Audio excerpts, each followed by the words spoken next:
Tanah warisan, harta atau petaka. Saya Ahmad Dasuki, selamat datang di Catatan Hukum. Harta warisan merupakan rezeki bagi ahli waris dan amal bagi pewaris atau yang meninggalkan. Tapi tidak menutup kemungkinan harta warisan ini juga bisa menjadi sumber petaka bagi para ahli warisnya. Faktanya, pada tahun 2024, berdasarkan data dari Direktorat Putusan Mahkamah Agung Republik Indonesia, ada 2.839 perkara waris. Ini merupakan angka yang tidak sedikit.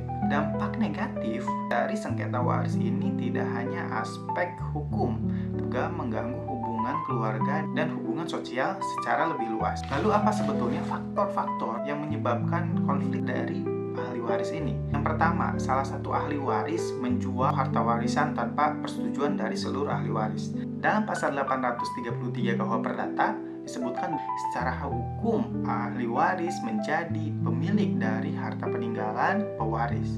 Oleh karena itu, setiap penjualan aset apapun mengenai harta warisan harus mendapat persetujuan dari seluruh ahli waris. Yang kedua, faktor ekonomi para ahli waris memicu kecemburuan ketika pembagian harta warisan ini merata, karena merasa kenapa saudara yang memiliki ekonominya bagus mendapat bagian yang sama dengan saudara yang memiliki ekonominya yang rendah. Yang ketiga, kesenjangan karena salah satu ahli waris merasa dia yang mengurus orang tuanya ketika masih hidup. Dia merasa seharusnya dia memiliki bagian yang paling besar karena sudah berjasa mengurus orang tuanya ketika masih hidup. Yang keempat, dokumen-dokumen dari harta warisan ini tidak lengkap. Tidak jelas apakah harta tersebut telah dialihkan, telah dijual, dihibahkan, atau diwakafkan. Ini harus jelas. Berdasarkan aturan pemerintah nomor 24 tahun 97 tentang pendaftaran tanah, setiap peralihan hak atas tanah harus berdasarkan akta otentik yang dibuat di hadapan pejabat pembuat akta tanah. Karena ini tidak menutup kemungkinan bahwa ada salah satu ahli waris yang mengklaim tanah tersebut telah dihibah lisankan kepada dia ketika orang tuanya masih hidup. Ini bisa memicu konflik dari ahli waris.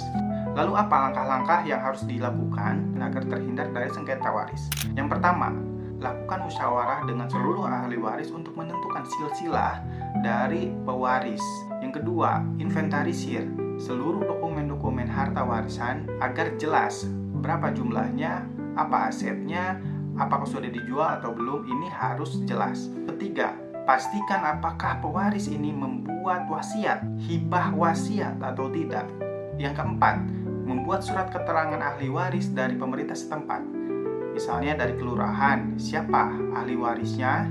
Pastikan si pewaris apakah dia memiliki ahli waris selain dari anak-anak dari istri pertama ini. Atau lebih bagus, ajukan permohonan penetapan ahli waris ke pengadilan. Siapa sebetulnya ahli waris dari pewaris ini? Lakukan pembagian harta secara musyawarah dan mufakat, atau agar lebih fair, ajukan permohonan pembagian mengenai harta waris ke pengadilan agama bagi yang beragama muslim atau ke pengadilan negeri bagi yang non muslim. Demikian sedikit pembahasan mengenai sengketa waris. Semoga bermanfaat.